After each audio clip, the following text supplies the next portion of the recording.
been learning all day. I work in an adjacent field, so I'm not ashamed to say that I haven't read the great works of our keynote speaker this afternoon, but I took the obvious step at a workshop on the computational turn by Googling his name.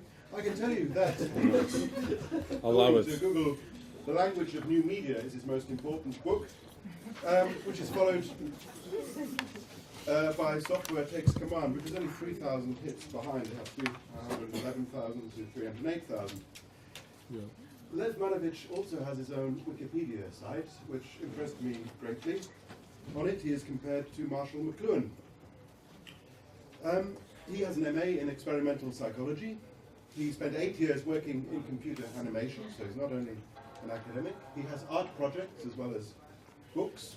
His PhD was on the subject, the engineering of vision from constructivism to computers, in which he looked, among other things, at the 1920s avant-garde.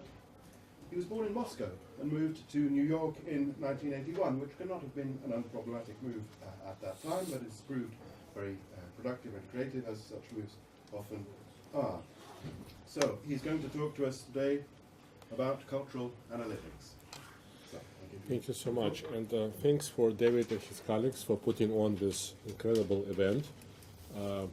As some of you know, when we present the kind of work we do in a normal setting, you spend 95% of your time just trying to convince our humanists that this is relevant, and here we can spend 100% of our time debating, right? Really important questions like meaning versus pattern and so on.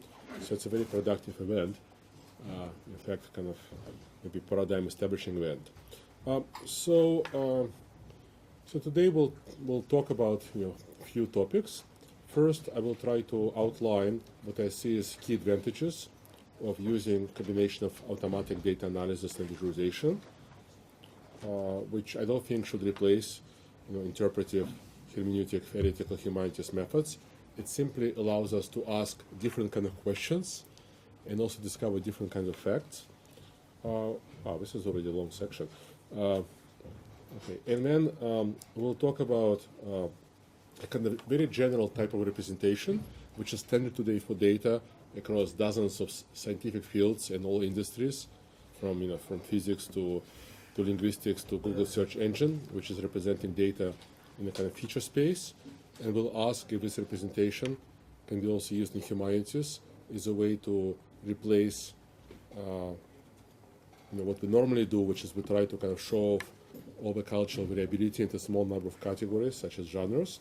And when we'll have time, we will look at the very recent article by Bruno Latour from 2009, where, for a set of arguments, he actually suggests that, in fact, interactive visualization potentially can completely change social and cultural sciences. So it's nice to have Bruno Latour defending what we do, right? In fact, he knows about what we do, from what I heard, right? So he follows some of his work. Okay. Also, I'm going to demo for the first time a software which we're developing in Singapore. So it will probably crash, which is because this is just a version we finished last Friday, which was built out of my sort of frustration with all the existing tools, and we'll actually try to use the software to do some kind of real-time cultural analytics. Okay, so I think the first advantage of measuring cultural artifacts and then visualizing them is that we can describe much more precisely values on various cultural dimensions, right, which are analog or continuous dimensions, which can be adequately described with language, right? So language, has obviously some advantages over visual thinking or visual representation. You can represent concrete and abstract, causality, time, and so on. But the language is not so good in describing analog quantities, right? So if you try to describe hue, right, the colors in a painting using language, you can't describe thousands of variations. So if you try to describe different types of movement you may see in a dance or in a film.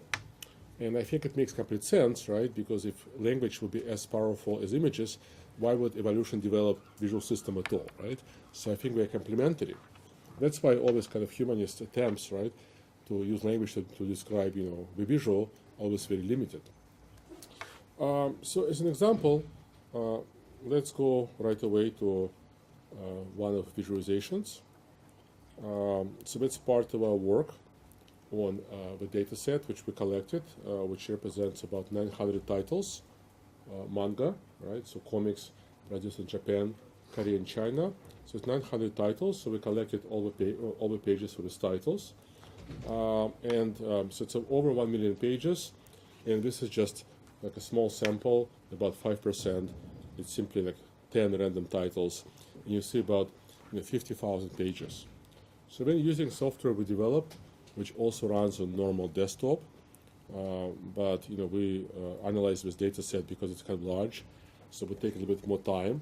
We analyze it at one of our US supercomputer centers, and we extracted a number of kind of parameters, right? Or to put it differently, we measured a number of low-level visual features, such as for every page. So like average brightness, the mean of brightness, let's say contrast or standard deviation, and then various other characteristics such as entropy and so on.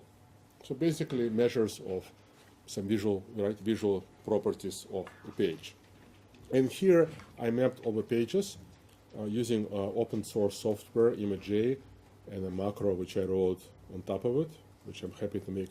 I mean, all our software is available, right, for download. The problem is that we haven't documented any of it. So if you want to use it, I mean, because that will require like a new grant, right? And if you want to test it and document it, or just if you want to use it, just email me. So the two dimensions here, which I selected kind of at random, and they turn out to work, is the x dimension is a standard deviation, and y dimension is entropy. And what it actually means is that, because this is standard deviation, right? So it measures variability of different gray tones in the page. The pages which should be at one extreme with dimension, which is on the left, are basically kind of black, right, or white, kind of monochrome pages. And the pages which should be on the right, are the pages which have most contrast, right? So you have like much larger standard deviation, right? Much larger variability of gray tones. So that's like x dimension. And y dimension is not independent of it, as Catherine pointed out yesterday. So again, but in the kind of lower part of the graph, you're going to have pages which have very high contrast. Okay, I should make it bigger, I apologize. But no gray values, so just very high contrast. And then as you're going to go up, you'll see that the artists introduce we add more gray tones to the pages, right? Which we can potentially correlate with concept of realism, which also corresponds to artists simply spending more work on these pages, which typically happens when you start a new manga series, right? So as you go up, you will eventually get to the pages which have a kind of full range, right? Sorry, it's kind of hard to navigate a little bit here, like full range of gray tones. And try to zoom out of it, and oops, sorry. Okay, try to get here, and here we are. Yeah, okay, maybe go here. Yeah, that's why we need like hyperwalls, such as what we have in San Diego, which is 8,000 by 40,000 pixels, right? Because once you start working big data, it's kind of hard to move around. Anyway, so this is what you get here. Well, obviously, this is an important dimension of a visual style of any kind of visual culture, but especially manga. And as we can see, analyzing these values and then visualizing them allows us to represent this visual dimension, right?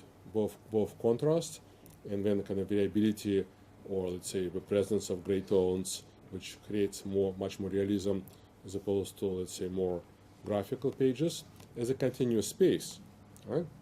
I mean, if we try to divide the space into a number of discrete regions and use language to tag, right, to describe these regions, we'll obviously do a great simplification, right? So this is an example of how analysis, which is measurement plus visualization, allows us to represent an important dimension of, let's say, our data set much more precisely than if we try to say, okay, this is all the pages which are high contrast, this is all the pages which are in the middle, and this is all the pages which are have lots of gray, right? So it'd be very difficult to come up with sufficient number of linguistic categories to describe the space adequately, because as you can see, there are no really clusters here. It's a kind of continuous change.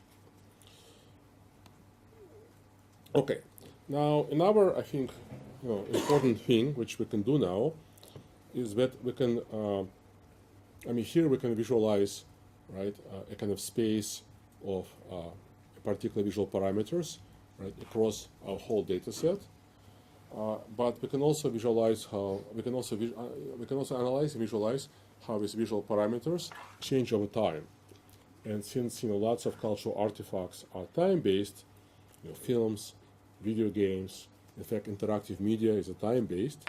This is very important. So to illustrate this idea, I'm going to show you just one of many visualizations I produced together with Heidi, who was presenting this afternoon. So this is a film by Dziga Vertov, right, famous Russian film director from 1928. And what I did here is I used a very simple algorithm to measure the average amount of change in each shot. I mean, those of you who want to know details, you basically just do frame differences between each two frames and average them. So the idea that if it's like, if I'm basically going to put the camera there, and maybe we'll see like a couple of people going across, but the average is going to be very, very small, right? Whereas if I put the camera and shoot a busy street in London, the average is going to be much, much larger. So it's a kind of indication of, let's say, the amount of movement, or amount of visual change of a shot. So what you have here is a kind of bar chart, but a little bit unusual bar chart. I call this image graph, where in order for us to understand what these bars actually mean, I selected the second frame of every shot. These first frames are sometimes dark because of the limitations of printing technology, as Heidi explained to me at the time. And then the height of a bar corresponds to this average amount of visual change per shot. And as you can see, there are all kinds of amazing patterns here, which I don't think any film theorist or film director ever discussed, although Vertov and his collaborators were probably conscious or unconscious, because we have created these patterns. And what you see here is that in some cases, right, these patterns can be explained by a kind of parallel montage. So here Vertov, right, is alternating between different kind of shots back and forth, and of course you're going to have slow movement, so a little bit of movement, lots of movement, so that kind of makes sense. But when you have other episodes such as this, where you can see that the amount of visual change, the amount of movement, very gradually decreases and then increases, in a remarkably kind of strong pattern, which is definitely not random. It is as though Vertov had some kind of tool, right, to measure what he was doing. So it's an example of how, of course, we can visualize any parameter of a time-based cultural artifact over time. But what's important about this example is that visualizing not something which, let's say, is obvious, such as maybe, we're visualizing something which, in fact, we wouldn't even, think about, and definitely would not be able to describe using linguistic categories. Okay? And then you can use very statistical techniques such as time series analysis and autocorrelation to actually measure, the degree of kind of order or randomness in this time series and compare them across different films and so on and so forth. Okay, now we're doing well.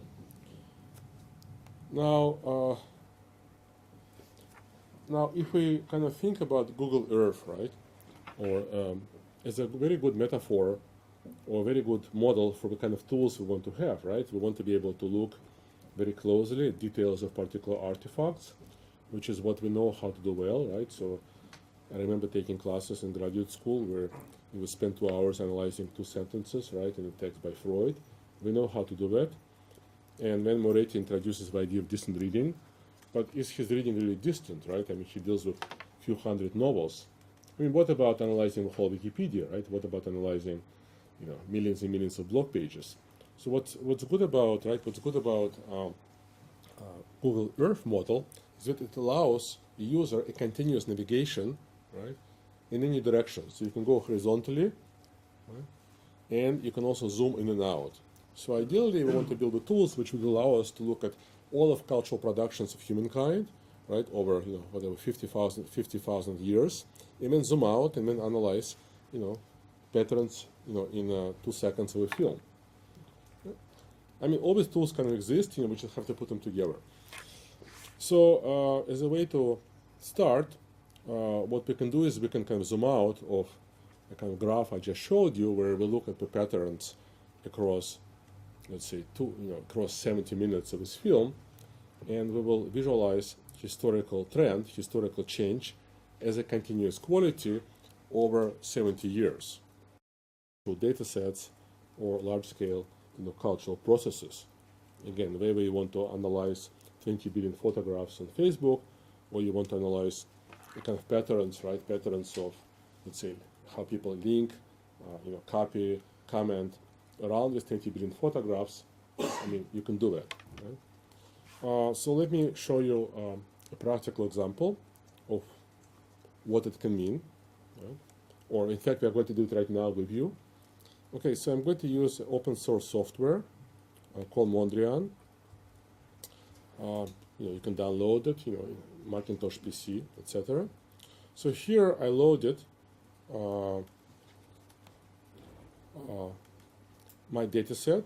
And guys, I'm sorry I can't make it bigger because it's open source software, so it doesn't have all the Excel features, except the software actually can be used to open a data set which has over 1 million rows, and Excel can't do it, right? So what we have here is we basically have 900 manga titles, and then here we have tags. So this is a kind of example of taxonomy, but you can say kind of organized taxonomy. Obviously there are dozens of millions of people around the world who read manga. So it's a text which is defined by the community of fans, but the community is like kind of self-policing. So it's not like tags on Flickr where you have long tail of thousands of tags. There's like 35 categories, and then these categories are actually adapted by the industry itself. So the tags would be kind of genre, like action, adventure, comedy. The type of audience these manga titles are designed for, let's say teenage girls, teenage boys, young men, young women. The country where they originate, which in this case Japan, Korea, and China, and so on. Okay, and that's basically it. Okay, so let's basically let's see how we can analyze this. So here I made a bar chart, right, of all the offers, and just to show you, like we can do it with you. So let's select offer here, and go and make a bar chart. And now we can, I think it's already sorted, but just in case we can sort it by the count. And so the reason that Mitsuri has most larger bar, that's because he has multiple titles, so together he has more pages than anybody else. So here, using the same, right, in the same way, I selected some of our semantic tags, which is kind of audience. So here's our bar chart, okay, for audience. So here, I put the genres. Sorry, guys, it's okay. And then what you have here is scatter plots, which represent a kind of projection from a space of 8 visual features, such as contrast and deviation, etc., which we measured for every page onto 2 dimensions. Those of you who know about these things, it's basically using PCA. And what we can do now, right, is interactively explore, right, which offers are close to each other in terms of visual style, which offers are different, are there strong differences between manga, for example, produced in different countries, or manga which have different genres and visual style. So we have a space, and we can explore the space. So let's try to do that. Now, people have been doing this kind of stuff, I think, in digital humanities, but in relation to text for a long time. although I'm not sure anybody actually analyzed, database of its size, but nobody has ever done this in relation to visual media, right? But now we can do it. Okay, so for example, we select girls, okay, and boys. We see, right, a little bit of a difference. And, I think in one of the talks, right, was a proposal earlier today that what does it mean to look for patterns? What it means is that, and I'm going to paraphrase, right, what was said, it's using what is called exploratory data analysis, where you're just kind of getting a sense of your data, kind of surfing around your data, and then forming hypotheses. Right? And then you can go use statistics to test this hypothesis, right? So now we discovered that, wow, okay, so the visual style of comics designed for girls, which is teenagers from 8 to 17, seems to be kind of different, right, in the visual style designed for boys. So now we can go and use standard statistical methods to actually test and to ask questions, are these actually different distributions or not? And then we can do the same thing for young men and young women. And of course, if in this case we have data sets which are very different size, you can still do statistical testing, but the confidence in your hypothesis will be much smaller. Now, we can also look for, at different offers, and what we're going to see right away is that obviously the authors of manga are subconsciously brand themselves by defining unique visual styles. So this would be, all the, this particular author has about 8 titles. So you'll see that the titles produced by each author seems to really be situated in a different part of this style space. Okay. Right, so this is the second author, that's the third author, that's the fourth author, right? So every distribution will be different, right? And so on and so forth.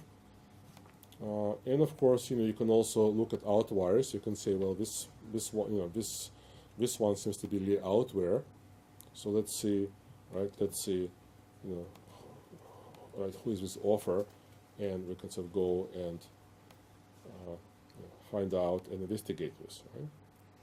Okay, so somewhere it is here. Okay, I missed it. Okay, sorry. Okay, here it is. Right? So it's one of 2 comics by Yamada Futaroi.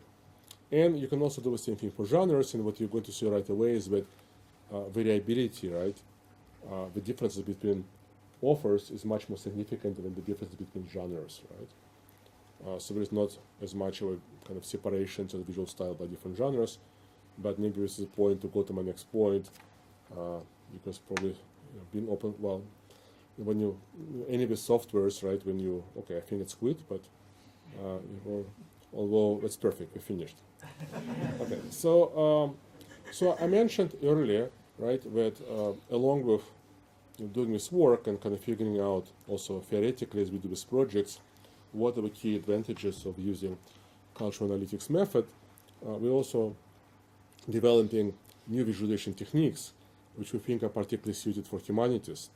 And I already referred to the technique where you're making a kind of graph, which can be bar chart, a scatter plot, but when you're actually putting the images, right, your actual data, right, onto your data points, I refer to the image graph, right? And the example which I already showed you would be something like this, right?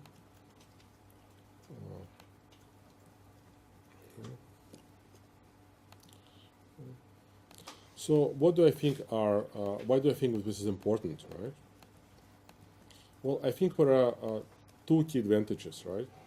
So if we make, a simple scatter plot, bar chart, or another graph, which uses kind of vector primitives, which have been used in to visualize quantitative data from 18th century onward, lines, points, curves, simple geometric shapes. Yes, of course, you're going to see some patterns, right? This is what you saw when I used Mondrian, right? You saw there is a kind of difference between different authors. You saw particular shapes with distributions. But unless you actually go then back and look at your data, you may not, in many cases, understand what is the meaning of a cause behind your pattern. Okay? So when you actually can see the actual images, right, it makes perfect sense. So for example, image graph for time covers, and we see significant change in our imaginary curve, we can understand right away this is due to the simple fact that the time went from using images which didn't fill the whole page to images which use the whole page. Let's say a kind of more interesting example is provided by the graph which I already discussed, which is visualizing the changes, the pattern of the amount of visual change or the amount of movement over a film. And as I already pointed out, so in some cases you can say, I mean, you may assume, right, if you don't see the images, you may assume that this is due to, oops, so this is the whole thing. This is due to the fact that Vertov, like many directors, right, used a kind of parallel montage. So if it's A, B, A, B, A, B structure, you may assume that all the A shots, maybe close up of a person, and all B shots is some kind of worker doing some movements, and that's why you get this pattern. And you do see that, but you also, as you saw, you also get other patterns which are completely different, which you now have to go and try to understand sort of what are they. Right? So I think that be able to actually put the images into visualization gives you a better way to understand the meaning, the cause behind the pattern. Right? And then the second advantage is that because when you can actually look at the actual images, this reveals additional patterns, right? Because if you think about, let's say, the example of time covers, right? It's not only the changes in hue, saturation, and our, let's say, visual parameters, or how many women or people of color were represented at a particular time. It's also sort of changes in communication strategies, right, and the semantics, our dimensions of semantics of these covers, and you can see them by simply visually, right, using your brain to compare these covers to each other, and having access to all the details as opposed to comparing them as points. So let me kind of illustrate this. So when I started work with time covers, I produced this montage, and by the way, this is done using another open source software, which you can also download and install in 5 seconds, called âart, and this function is available directly out of the box. And you can do it in Photoshop, but it's more difficult because it's a paid software. So this is again, you can say it's a kind of type of graph, right? Where in fact it's a kind of one-dimensional graph, but because we didn't want to make a very long one, right? We kind of sort of wrapped it around where X, right, is the date of publication. So when I look at this, I detected the following patterns, and maybe if you would look at this, you can detect some more. And I wouldn't detect any of these patterns if this were just points. So here's what I found out here.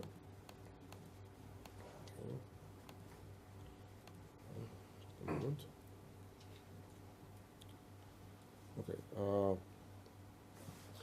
So, I don't have to. I'm not going to read this, but it's probably more, right? So I detected at least 6 interesting kind of patterns by simply being able to look at these covers as images, as opposed to points.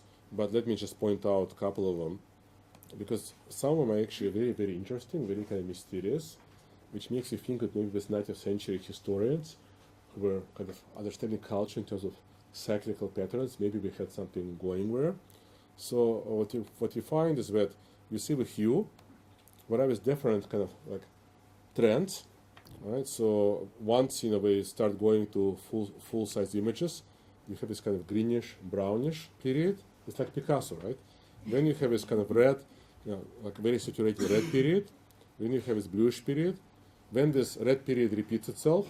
Then you go to green. Like, what the hell, right? Okay. And then another thing, which there are more visual patterns like that here. But let me also point out what I would call pattern in terms of communication techniques, right? So what you find here right away, well, at least I find, right? So, it's subjective, right? Somebody has to look at this and see this pattern, right? Although we're now basically going to add the next feature to our software, where the software will automatically produce every possible graph and then rate them and then show you ones where it thinks there are interesting patterns, right? But that's in a couple of months. So what you see is in the beginning, it's all portraits of particular living individuals, right? So we have particular people. And then, let's say by 1940s, slowly you get something else represented by this image where it's still a portrait of a particular person, but there is some kind of composition behind this person. So now we can say that semiotically, right, that this is not just about the icon, right? It's not just representation of this person, it's representation of kind of concept. And this goes on for a few decades. And then, let's say in the 1990s, right, there is a new period. Okay, we'll go here. So now what you have is a return what I would call bare portraits, right? So you have, let's say, I mean, again, it's not, right, it's a trend, right? So it's not like absolute categories, but you have, you know who this is, right? And there is nothing around him. And then you have other covers, which are kind of compositions where concepts are represented, but not for particular people, right? So there is distinct, I mean, there is, let's say, overlapping periods, and that's something you see if you make these image graphs, right? And in fact, it looks very simple, but it's not so simple. Like, for example, if you put white borders around these images, you will not see it, that's why you can't just use Photoshop, iPhoto, etc. So like all the images have to be the same size, so when your eye can really be working on noticing the important differences. So there are certain tricks here. Okay, let's go back. Okay, so we discussed some of what, from my point of view, are important, maybe the most important new type of analysis you can do using kind of a cultural analytics approach. Okay, now let me talk about the second topic. How I'm doing on time? I'm sure you have like an hour at least, yeah. Okay, how far? Okay, this is like just 35 minutes I went, or we started 4, or? You started just before 4, I think. Okay, that's fine. I mean, 20 minutes. Perfect. No, okay, 20 minutes, yeah. I think it's fine. It's actually going really well, I guess. Okay, so now we're going to talk about sort of the second thing, which follows directly from the first thing. So if you look at dozens, all the scientific fields today, and in fact all the kind of millions, right, of industrial situations where people use computational data analysis, right? In most of them, way of, let's say, modeling or representing the phenomena, which is default. Right? And in fact, when I talk about software studies, for me, software studies is not just a way to analyze the code, right, or even to talk about the databases. It's a way, in fact, to uncover these very general ways of ontology, epistemology, modeling the world, which are implemented in software, which now is what our society uses. So in this particular case, this representation, it's about taking your objects, somehow measuring them in whatever way, and then representing these objects in a kind of feature space, right, where each dimension of space is a particular feature. So to give you an example, this is how, of course, Google and other search engines work. So Google algorithms analyze about 200 features for every web page, which include various kind of various statistics, which are also, of course, used in digital humanities. But digital humanities may look at 2 and 3. Google looks at 200. Right? So it's doing a much better job. Which also include, for example, position of every word on the page, font size, color. Right? And then, I mean, it's kind of much more complicated than that, but the bare essence of idea, you kind of project all these pages, right? I mean, also, of course, links. You project these pages in the space with 200 parameters, right? And then when the user, right, searches for, let's say, a particular topic, I mean, you go and you find the pages, right, which match most closely to this topic. This is also how image search engines work, right? You analyze all the images, project in this multidimensional space.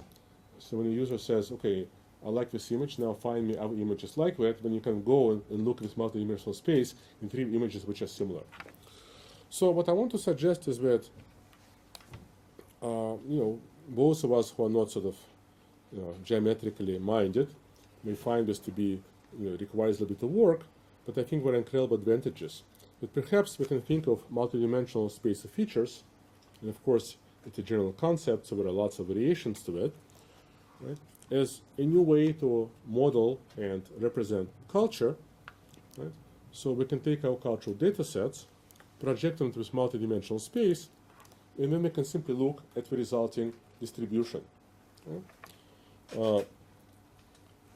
And the advantage of this approach is that we don't have to stick with language, right, which can only use small number of discrete categories to describe culture, and it gets us away from the categorical systems, which of course have been used for 2,000 years by humans, right? So already Aristotle and our ancient philosophers would try to put all the knowledge in different sciences in this kind of three structures, which of course are still used in humanities. So to give you a couple of examples of these categorical systems, right, which are used in humanities, and now by humanities I understand not just academic humanities, but all the industries which publishes art books, exhibitions, right, the whole kind of culture industry. And it is a culture industry, right? Think about Tate, especially in places like London. And this is what is still used today by our cultural institutions. So let me show you some examples here.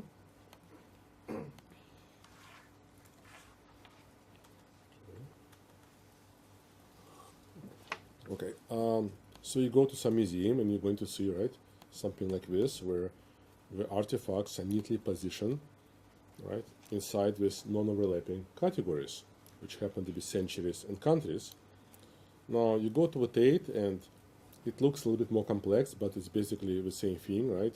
So all of 20th century art represented as sort of a bunch of different movements and isms.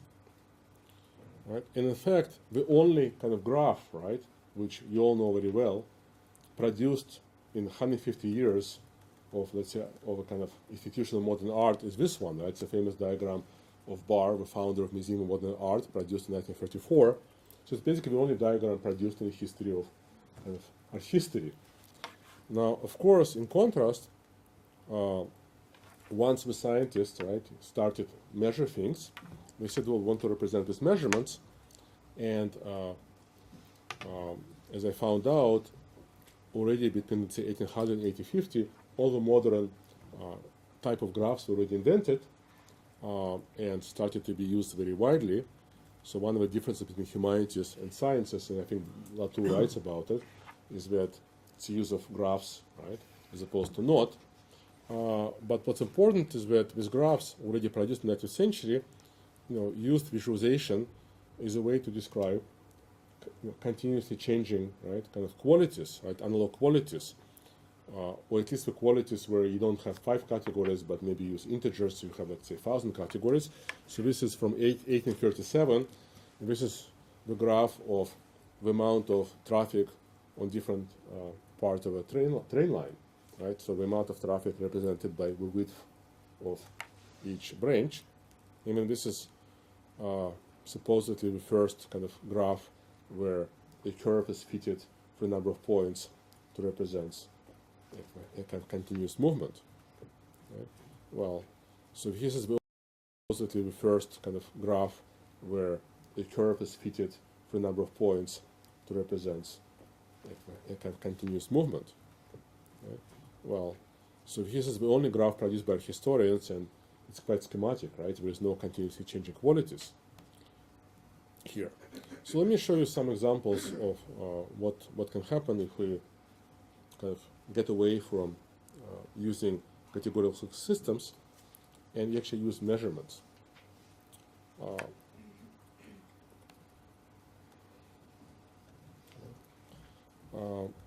Just a moment. Okay, perfect. So we saw a number of graphs today in different talks, which are essentially kind of similar to this Manga visualization I showed, where in fact you do project your artifacts, which can be scenes in the movie, into some kind of multidimensional space, but then you don't see the time, right? So what if you can connect these points by lines, but what if you add a dimension of time? So you can actually see how this distribution, right, of objects and the kind of geometry of culture is dynamically changing over time. So let me show you this example, which I've done using a little macro I wrote. So what you're going to see is the patterns across 124 paintings by Piet Mondrian. The year the paintings were painted would appear in the upper left corner, and the particular space, right, where these paintings are mapped is uses a technique which I already mentioned, which is one of the probably the most common technique to go from multidimensional space, which is kind of hard to see, to two-dimensional space called principal component analysis. But essentially, you take a space of 20, 40, how many features, and project it in such a way into two-dimensional space as to maximize variability, which is to make the objects kind of far from each other, so you can see the relationships. So to kind of translate this into kind of simple language, what you're going to see is a kind of graph where the paintings which are similar to each other would appear next to each other, right? And the paintings which are really different would be far away. And what you're going to see, I'm going to narrate it before you see it, is that in the beginning of his career, as many artists in the 20th century, he's kind of working with realism, right? All the paintings are very, very similar. And then as he moves towards abstraction, he's going to explore, right, a larger part of his visual space, and the distances between paintings increase. So in fact, as he moves towards abstraction, as he moves towards his mature style, as he moves towards brand, I mean, contrary to what you may think, his style doesn't narrow, his style in fact widens, right? So the paintings he produces by 1917, right, are in fact much more different from each other than the paintings he produces in 1904. Let's run the movie, right?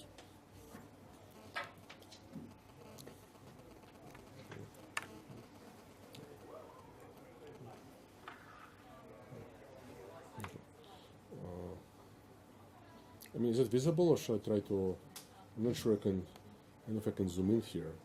And it's going to be the same thing, right? Okay. Now, once you're in this kind of geometric space, you can talk about, right? You can apply various measures of data dispersion. You can run cultural data sets and so on and so forth. I'll show you some more examples. So this was actually the very first thing I've done in November of 2008, when I kind of discovered that, in fact, while it's nice to get grants, and last year I had about 10 people working with me, I can also do it all myself, right? Because it's not so difficult. I mean, well, if you deal with 35 paintings, if you want to deal with a million pages of manga, it requires a bit more work, but principle is the same, right?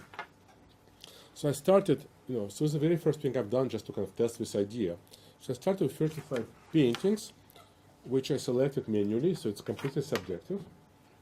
Although I would argue that if you select a much larger data set of 35 files, you see the same pattern, but this has to be proven. So I thought, okay, imagine you're going to a museum and there's some introductory lecture about history of modern art. So, so the lecturer only has time to show like 35 slides, 35 images. So what would be these images? So I started with, right? So I started with, 19th century realism, Courbet, right? Also some academic paintings such as here. Then I went to Impressionism, Post-Impressionism, Fauvism, and then Kandinsky, Manovich, and Mondrian. And here these paintings are intentionally sort of, right, arranged in no particular order, so you don't see any patterns. Okay?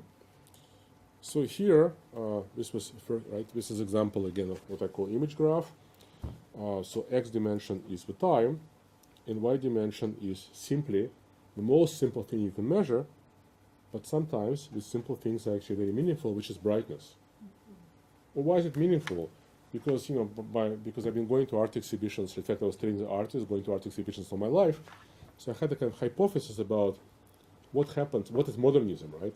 I mean, what is the change in visual culture between 1850 and 1920? So I had a hypothesis that overall paintings will get brighter, it will also get more saturated, which turns out even here, even with few paintings. But also the paintings will have small number of shapes because they're now flatter, they're not realistic. And also that if you do standard deviation, like we did with Manga, you would basically get just few colors, a few tones, such as what you see here, because now you don't need to make a kind of realistic rendering of reality, so you don't need to use always grays. And I'm just going to show you graphs which use just one with features, which is brightness, but when we produce with graphs with other features as well. So you can see a particular trend here, but what I want to do is I want to illustrate this very simple graph to illustrate this larger idea about kind of using categorical systems versus using measurements to represent culture in terms of continuous variation, right? So we can say, well, you know, we can take our familiar objects and project them, right, onto this data set. So here I connected all the paintings, right, using the kind of our official classification, realism, post-impressionism, abstraction. But of course, when you look at the space, you can say, my God, but this is actually one space, right? It's a kind of continuous space, and when you wonder about, like, this artist, he seems to be kind of pretty modern for his time. Like, in fact, he's the most modern for his time, if you correlate brightness with modernism, and you know, it's not really well known, right? And then what about Kandinsky? Wow, he's really like out here.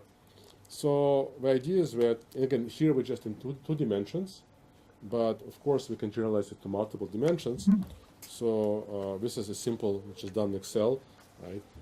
This is a simple curve, right?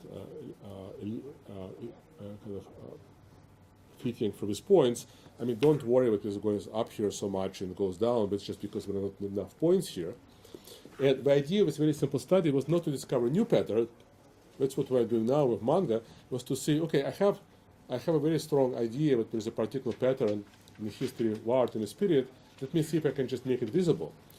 So I think even with 35 points, you get something which, in fact, at least to me, looks very believable, right? So we can say that kind of this change in visual culture starts, you know, in the 1870s, and you can see that there are two distinct parts to this curve, right? So if we talk about the rate of cultural change, right, there's this kind of constant rate, and then exactly, I mean, to me it feels very intuitive. Around 1905, things really speed up, and then between 1905 and 1915, we have like development of full abstraction and all other revolutions in modern art, and the curve just goes up, right? I mean, I know it's a very simple example, right? It's not statistically valid, but I think it makes a point. Now, let me kind of go back to the kind of Manga example, which I already showed to you. Okay. Sorry, we should go to Manga example. So, sorry, this is which I already showed to you. In fact, I already discussed these issues, but I just now want to underline them kind of one more time, right?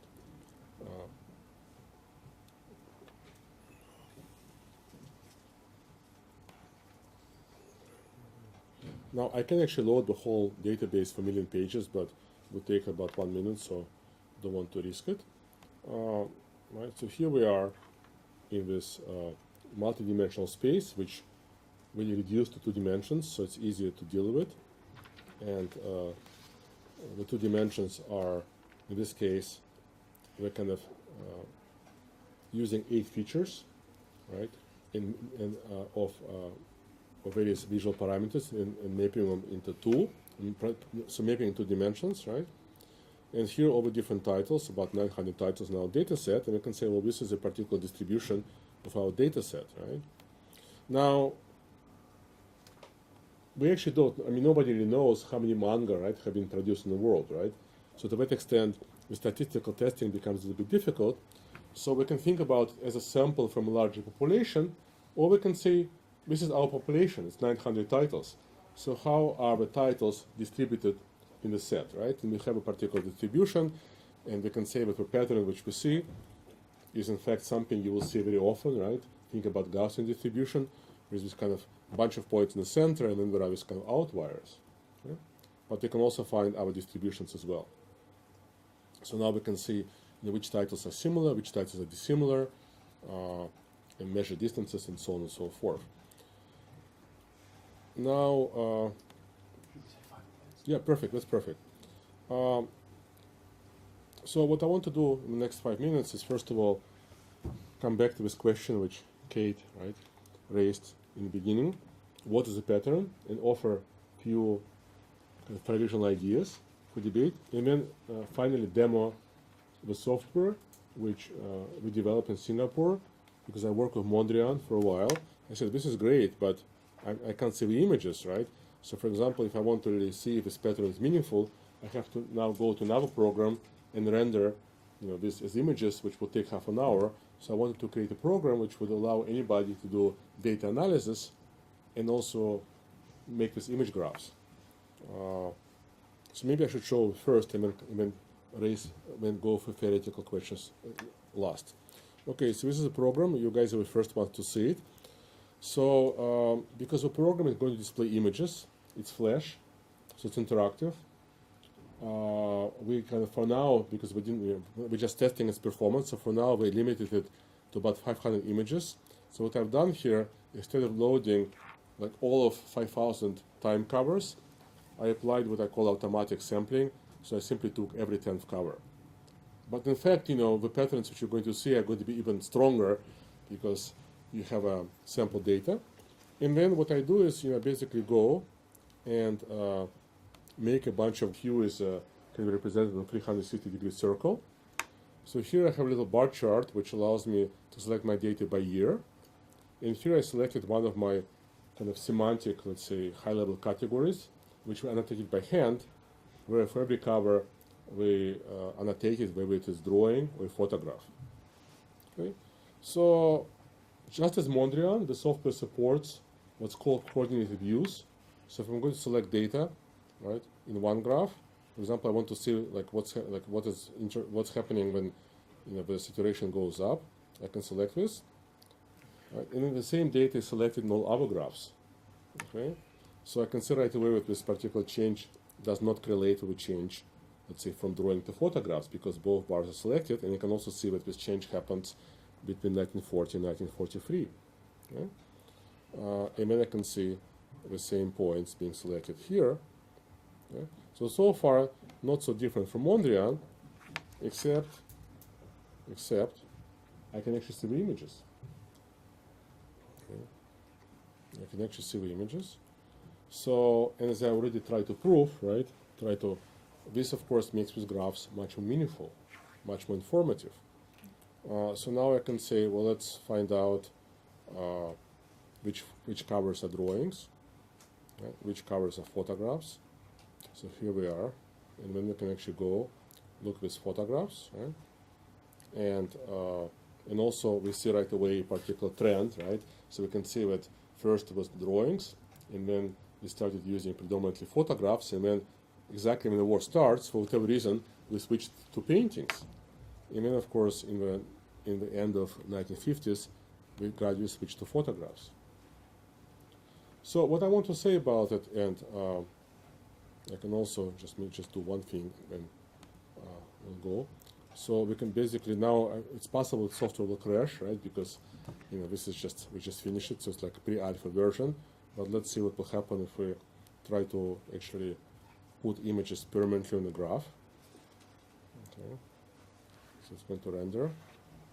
Okay, so it takes like a second because it's actually going to scale the images. Okay, guys. Here we are. Okay. Yeah, and then if you don't like these graphs, if you want to move them around, if you want to change something here, right? Basically, that's it, right? Change this to something else, and just say update. And then you can output this whole thing at 300 dpi, so you can go put this in an exhibition, or basically put in the paper. Or in fact, I would say this is a paper, right? A combination of graphs which makes an argument with perhaps new paper. So here we go. We can output this. Okay, so I'm done, but let me just leave you with a few questions. So what is a pattern in culture? Well, is it simply any data series, any set of data, which is non-random, right? Because we can, again, as was pointed out earlier today, one of our traditions, right, where we give pattern disguise in information theory, so we can say that noise, which simply means that you can't predict the next value, would be lack of pattern, and then anything which is not noise will be pattern. Well, is it simply whatever distribution you see over one, two, multiple dimensions, right? So we can say that maybe a pattern is simply the kind of shape of this distribution, right? Now we can try to fit this into one of the well-known statistical distributions such as Gaussian, or we can simply say, well, this is a particular pattern of this cultural data set in relation to these dimensions. Okay? Now, since we know that in many cases, right, I mean, we don't know about culture because nobody has studied this, but we know that in natural and social sciences, lots of phenomena follow certain set of statistical distributions. Perhaps a list of very statistical distributions, binomial, logarithmic, power law, is in fact provides us with initial list of patterns we can look for, right? So, or maybe we can say maybe pattern is a distribution which is unusual, which doesn't follow common patterns such as normal distribution, power law, and so on. And finally, it's very important, of course, that whatever patterns you're going to see in this feature space will depend on a number of factors, such as what features were measured and described, okay, what method we used to go from multidimensional space to 2 or 3 dimensions, PCA, LDA, etc., and finally the size of a data set. Okay. So what may look very meaningful if you have data set of 100 objects, it may become completely uninteresting if you now have data set of 1 million objects. Anyway, I think I'm over my time, and I hope we still have a bit of time for questions. Thank you so much. And please watch our website, softwarestudies.com, because hopefully, I don't know, in the next 2 months, we'll actually release software, and you can start using it yourself and discover patterns. Thank you.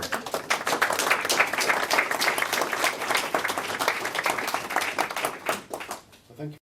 Multi-dimensional, multidisciplinary paper. My first observation is for this to catch on, we all have to wise up quite a bit. But I wonder if anyone has any other observations or questions. Yes. Thanks very much for the talk. Very interesting and engaging. I have 2 questions if time allows. First question is about the copyright issues in your data set. And so how do you resolve the issues of copyright of those contents and images and Times magazine and comic books, for instance, with the publishers and with the data provider? And second question is about free software. So you mentioned of a few pieces of free software, and which is quite appreciated, as we all know that the academia is actually dominated by Microsoft Windows Office Suite and those several proprietary data analysis software. And so I just wonder, how do you see the changing kind of attitude towards software, for instance, your encouragement of adoption of free software change the landscape of academia? And how do you respond to very common responses from users saying, free software, well, they don't provide customer support, or it's very poorly documented. So what do you see that kind of comment? Okay, so in relation to copyright, well, it sort of depends, right? So, for example, I published one article which had this image graph, which was an art catalog of like some very big photo festival in Colombia. We couldn't care less. My feeling is that if you're basically going to publish any of this type of work, and as long as you don't use image graphs and you just use points, I don't think anybody's going to care because it's research. So I mentioned, I think, actually in our session that last week there was an article published, basically full-page article in science section of New York Times. Doesn't get more prestigious, well, if you talk about old media, about research done at Cornell University where people have measured and analyzed patterns across shot lengths in 150 films.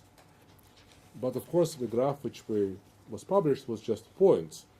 But what's interesting is that I looked at the original publication of this article of the scientist in a peer-reviewed psychology journal. We just said, well, we selected 150 films using this criteria. We didn't say how we got them. Obviously, nobody cared, right? And New York Times also didn't care. I mean, if you want to start publishing articles, which of course would have like a high-resolution images, let's see what happens, right? I mean, I think usual kind of restrictions would apply. The second thing about free software. Just quickly respond to that. Sure. I don't think nobody cares doesn't mean that there's no problem at all. I've been working to like newspaper articles and like thousands of newspaper articles, and the data provider, basically newspaper, will not allow us to publish Yes. that. No, but of course.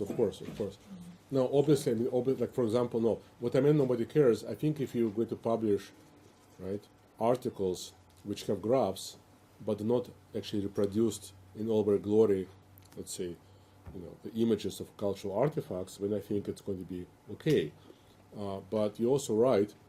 So, for example, very prestigious Magnum Photos, right, have contacted me and said, Lev, we have this database of basically 500,000 photographs done by all important 20th century photographers. Here, go visualize it, but we don't want it to show these visualizations to anybody because we're not sure about copyright, right? So you're absolutely right on both counts. Well, in relation to free software, I think we live in a kind of maybe different situation now than 10 years ago, right? So when I think about, let's say, not digital humanities, but the field of digital art, so 10 years ago, 15 years ago, you had to use these massive programs, Maya, Photoshop, etc. And now we live in a different kind of period of software culture, different ecology, where there are hundreds of tools, right, which people create every day. So, for example, there's probably 50 different little tools available online, which do some simple image editing.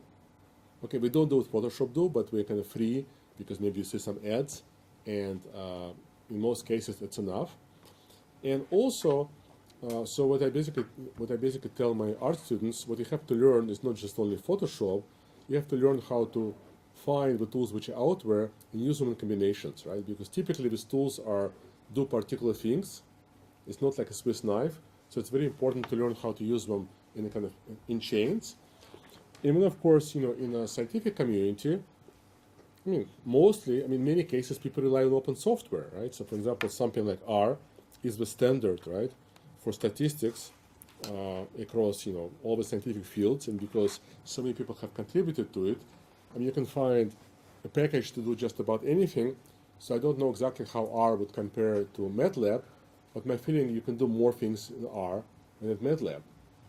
And of course, the software is not always well documented, but when we have mailing lists, so you can go pose a question and it will get answered. So in many cases, so I'm not saying that you have to absolutely use free software as opposed to proprietary software. I'll use whatever, right? Whatever does the job.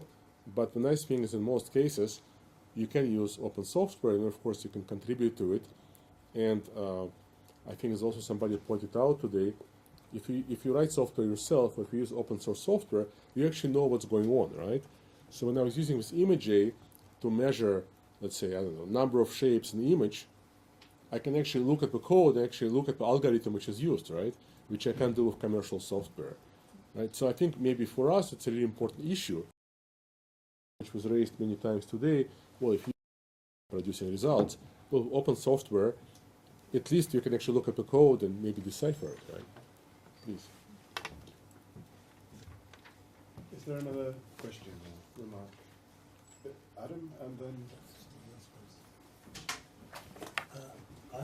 I was wondering whether you had kind of also thought about the kind of reverse engineering of this software. It's a fantastic tool which I can't wait to get my hands on in various ways.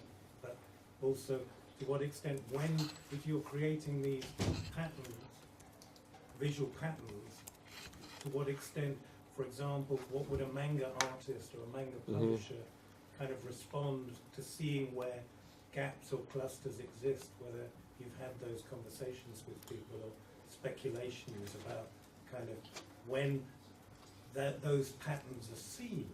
Yeah. Like, say, Sure. relationships between hue and contrast and male and female, particular audiences. Yeah. Well, I think, it would be obviously really meaningful to, let's say, show these visualizations to manga artists, manga fans, manga scholars. I have a PhD student who's working on this. He's actually lived in Japan, he knows Japanese, but let's say his specialty is Japanese video games, not manga. but at least he was able to translate these categories and ask what we would say. But I think I think Kate already kind of talked about this. There are kind of two issues here, right? One is, so I showed you how if we look at the visual styles of various manga artists, all the points are really kind of like no two points seems to be on top of each other. We're all kind of in different parts of the space, which to me suggests that the artist self-consciously, unconsciously, but it doesn't matter, the result is the same, right? For whatever mental processes, they create very unique styles, and they even maybe try to, maybe, I mean, we don't know how brain kind of calculates categories, but maybe brain does use as a kind of PCA. So maybe when you try to develop your brand, right, you decide like what PhD you're going to write on. I mean, at least that's what I do, right? I try to visualize like the cultural field as this kind of space of existing objects, when I try to put myself far away from everybody, right? Which in my case means I never write about something anybody already written, because why compete with people, right? Why put my point on top of another point? Anyway, but the point is that so probably I would assume, but this is a hypothesis, but many artists would say, yeah, of course, that's what I do. I create my own individual style. But of course, nobody has ever took 900 titles and mapped them into the space. So nobody has actually seen that, and it is possible that some experts would explain it, but again, I want to come back to this issue that normally, right, we categorize culture using discrete categories, and here we're doing something different, right? We're representing cultural variability in a kind of continuous space of floating point numbers, which I think, and there may be some kind of clash, right, between the categorical system and this floating, the kind of a continuous system, right, where you can say, well, you are here, and you are here, you are here, and there are these really subtle differences which statistically matter, but you yourself may not be aware about these differences because, because if you were here and here, you would know that.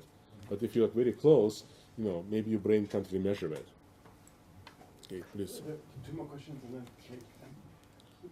Actually, it was sort of a similar question to that. I was interested in whether your research has shown authors or writers who are taking in this kind of data, and then it's beginning to affect their aesthetics in a sense. And I also want to make it sort of a footnote about the brightness of modernism. And I think that was quite interesting because, of course, there's actually quite a bit of research on the whole concept of the canvas when it becomes Yes. an actual element. Because we actually start using white canvas as opposed to brown canvas, Yeah. and that's that's one of the key things, right?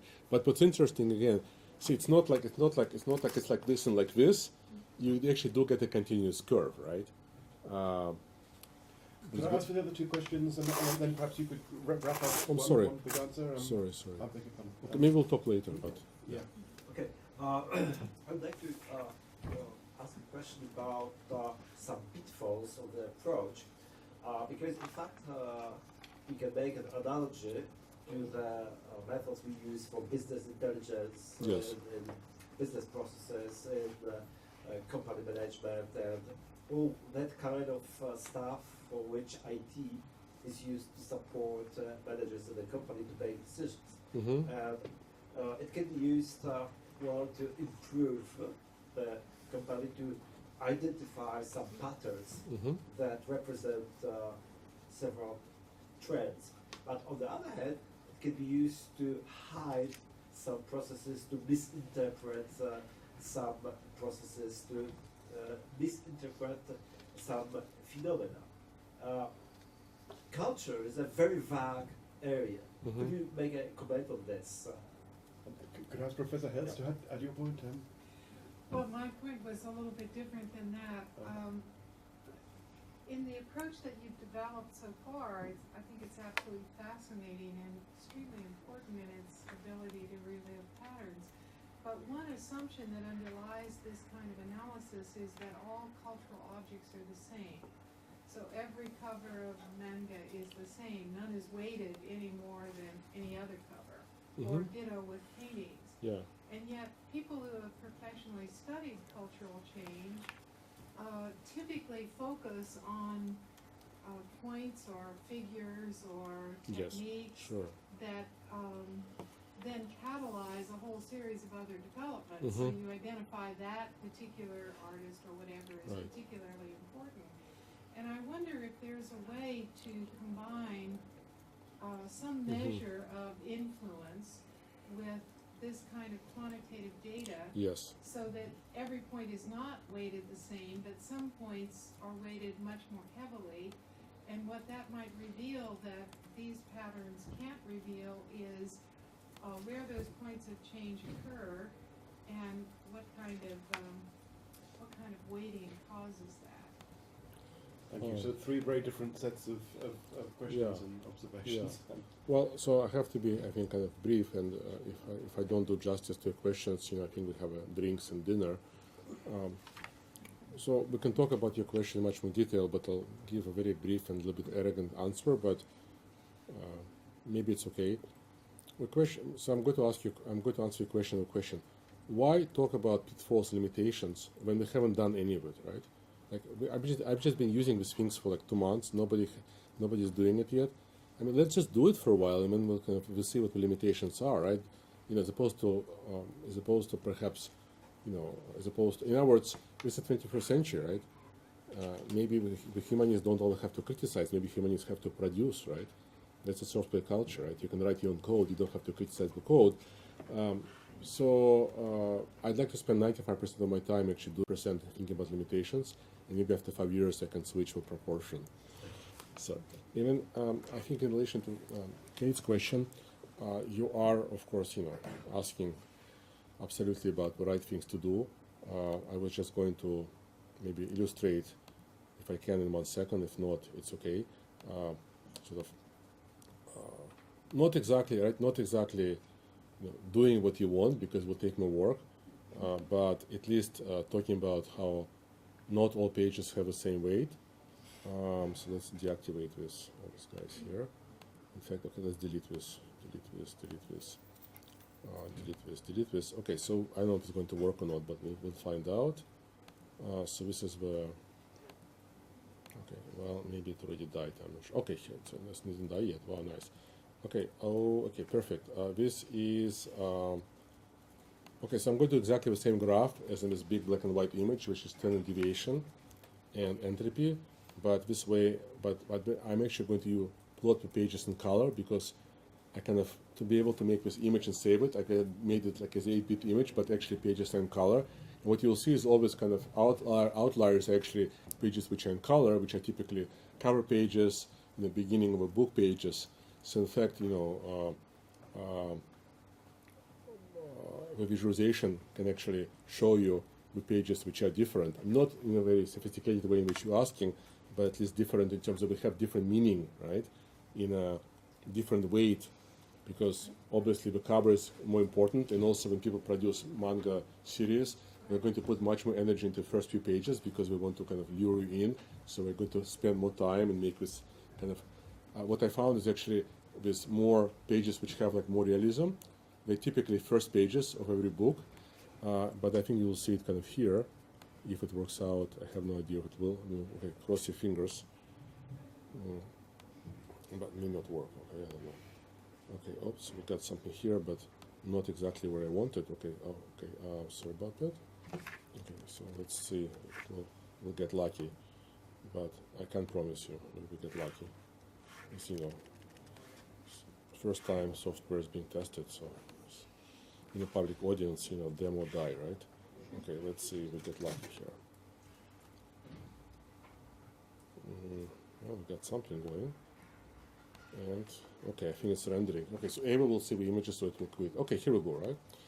Perfect. Okay, so you see with those outliers actually turns out to be, this kind of pages which are different kind. Okay, now I think what you're suggesting would be very interesting and important to do. I mean, I'd like to say that I think what I'm doing is, I think both approaches are equally valid, right? So what I'm interested in is to say, okay, let's just think about all these pages, it's like atoms, right? Or pieces of sand, and we want to look at the whole space. And then I think it will be kind of in some ways different type of inquiry to ask, well, let's actually try to map out and visualize cultural influence, right? The problem is that, first of all, it's much more difficult. It would be much more difficult to get data for this. Now, my colleague in Singapore already 2 years ago started to work on visualizing remix communities. So, for example, in some remix community called CC Mixter, which is part of Creative Commons, there's like 7,000 songs made by 2,000 people, and then for every song, you get data on which other songs it uses. So he had been working for 2 years to analyze this, and he actually found very interesting patterns. But that's an exception, right? So normally, if you're talking about small data sets, you know this information, right? In fact, if you go to any art exhibition, what the labels always highlight is the influence, right? This artist is similar to Picasso, etc. Okay, so you can extract this information from art books and then map it out, but it's not going to really scale, right? Right? If you want to look at 100,000 people, right? But the second thing, which is maybe more interesting to me, is that how do you quantify this, right?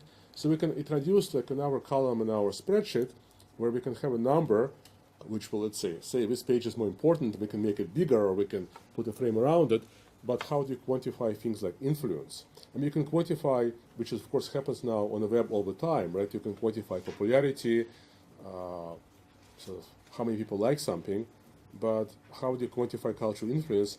Maybe it's not necessary if you want to do network graph, but if you want to maybe add this data to this kind of graphs, maybe you would have to do that, right? Well, I'm thinking of something like citation analysis, Right. where you already have course. pre-existing data and it could be coded in That's as right, one of that's the right. attributes. Yeah, of course, maps of science, which use citation analysis, was my inspiration for this whole research. But as we know, science is very much unlike other fields because it has this very formal citation structure, which art does not, right? But it does in the commentary on art. You could do a citation analysis on, in fact, I'm sure it's already done on any artist. But okay, but you have to do kind of text mining or various articles, and basically look for words like influence and then get all this data out. No, you could get it from citation index. But I thought you were talking about influences, which means 2 points are being connected. Yeah, but is Maybe I it just don't get it. citation index itself a measure of influence? Okay, maybe I haven't looked at it. I haven't looked at it in a long time, so you're probably completely correct. But let's try it out. Let's get in line, try it out. No, okay. If we can do it, it'll be fantastic. Yeah, because I always thought the scientists have a easy because people who do bibliometrics have an easy time because everything is formalized. So if you're right, it'll be fantastic. Thank you. On the program, it says 5:30 drinks, but we're supposed to have half an hour for summing up. David, Yeah, I don't know I just want to very quickly say thank you to Sure. the keynotes for coming, and thank you to Okay. So if you join me, thank you.